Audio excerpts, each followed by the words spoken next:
And you're going to be a franchise now. Yeah. Is that a big honor? How did you decide to become part of this? Well, they decided. Not me. I was. They had to agree. Well, no, I agreed, but we wanted to play as often as we played at Madison Square Garden, and the Garden was receptive to the idea of creating a franchise. And you're talking about the audience at the Garden. What do you feel is different than the other venues that you play being at the Garden? I think it's an energy level. New York it's got a lot of energy. It's a city that's buzzing with activity and energy. You feel it as soon as you hit the street, and when you get on stage, that transfers to a crowd of Madison Square Garden.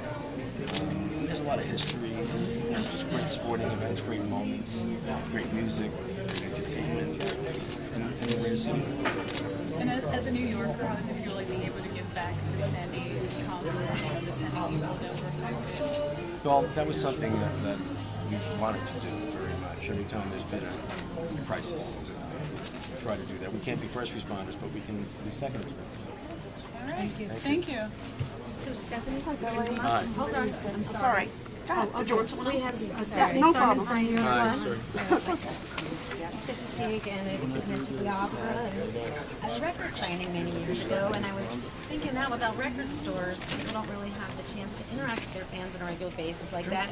Now you're doing something different where you really will have that ongoing experience dealing with the fans. So talk about the excitement and what motivated you to want to do this. Well, we wanted to play the Garden. We always liked to come back here and play. We wanted to be able to do a series of gigs, one a month. And the Garden, you know, we were this franchise. We're very receptive to the idea. And here we are. You're the guy who made piano cool for rock and roll. What is that like all these years later, knowing that people who play the piano now, people who sit down, instead of the people that you looked up to when you were young, they're thinking about, God, I want to play like Billy Joel, I want to rock out like Billy. Well, there were some great piano players. Of course. I mean, Little Richard isn't chopped liver. No. Jerry Lee Lewis, I mean, he kicked pretty Right. good too. So, come from a long line of piano rockers. But what is it like being on stage and just rocking on the piano, as opposed to electric guitar, and people come out and really see that? Well, you got to have a band with you too. It's hard to rock the house without a good band, so we'll have a good band. So talk about the Garden. Obviously, this is a place you've played so many times. What is the vibe, and how is it different now than the early days? How is your setup? How is what your prep? What is different and what is the same? I don't know.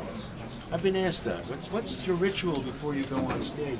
Well, I walk from the dressing room to the stage. That's about it. It's the audience really that kicks it. You walk out and people go, how do you psych yourself up for the show? You don't need to psych yourself up. You walk out on that stage and you hear that roar, and that psychs you up. Okay, lastly, the governor is here. It's amazing to have the governor come out. Obviously, an honor for both of you. You're playing at a fundraiser for him tonight. What's that like? I don't know. I haven't done it yet. Well, why did you want to do that? Why do you want to come out and support him? Well, he's a friend. So I want to help him out. Great, thank you. Thank you. Thanks, Stephanie. Okay, you're next. I'm sorry to I'm interrupt. ready from the Irish Voice. Irish Voice. How are you? I'm going to go off a little track here and just know you were in Ireland. Yeah, we're in Dublin. Great crowd. Dublin, and you were in England. Great How crowd. did you choose to warm up there? Well, it wasn't just warming up. I mean, we had offers to play. And I actually had started with an offer from Oxford to do a lecture there, which I did about 20 years ago. I said, well, we're going to Oxford, then maybe we should do some gigs. And it ended up booking Manchester, Birmingham, London, Dublin, and Oxfordshire. And yeah, it was fun. The Irish audience is great. They know every word. They sing every word. Thank you so much. No, we're not going to do any photos. I'm sorry. We've got Darren. Darren next. Nice to see you. How are you? Got this big announcement today. Does this mean you're going steady? What's the level of exclusivity and commitment? Well, as long as there's a ticket demand and they can clear the date in the schedule, and if I'm physically able to do it, we're going to be here. I'm going to be 65. So I don't know how long you can keep going. I should have probably started this in 1978 when I first played it. But we've been here so often enough, it's almost like we've been doing it already. And have you worked out what's going to be going on for the Kennedy Center? I just stand there like a dummy, and everybody else does stuff. They, people talk and they have entertainers, and I just stand there with the tchotchke around my neck. And where does that rank among your list of achievements? I don't know. I haven't done it yet. But the honor just be naming. Well, the honor that knocks me. I didn't expect that. And last question, when you go through the whole montage of your performances, is there any one show that particularly stands out? Yeah, the one where I had really big hair. Thanks, Darren. Thank you. Thank you so much. What's your favorite thing to still perform? Usually the more obscure stuff that's not that well known. Because you kind of rediscover things that you don't do it.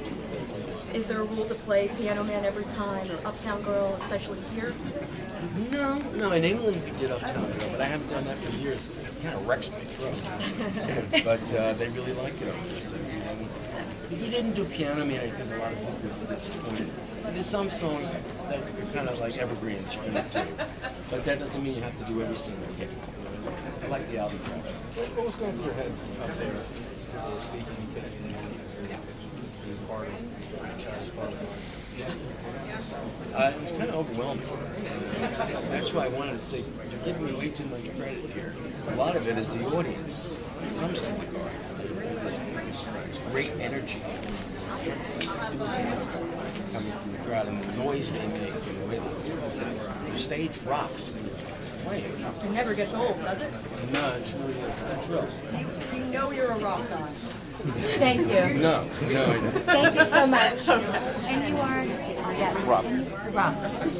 Hey, Rob, how you doing? being associated with the Garden, does this mean you don't play the Coliseum anymore, or is this... No, I don't think there's an exclusivity issue. We're going to be playing other shows in other cities, too. Just one show a month at the Garden doesn't take care of all the expenses. Right. Will there be any special shows, a full album, maybe glass houses, or We thought about that, and we actually tried to present that to an audience once, an entire album. But the show is limited in the amount of time you can do. You can't play 5 hours, 6 hours. It's not a marathon. So we're going to feature a couple of songs from each album that are more obscure. They're album tracks. Now, what happens when you go on the DL? Who else are you? That's the franchise player. Thank you so much. The bloggers together. Hold on a minute. Guys, we're running out of time. We're going to do some interviews. Are you the Bergen Records? Yeah. Come on. Bergen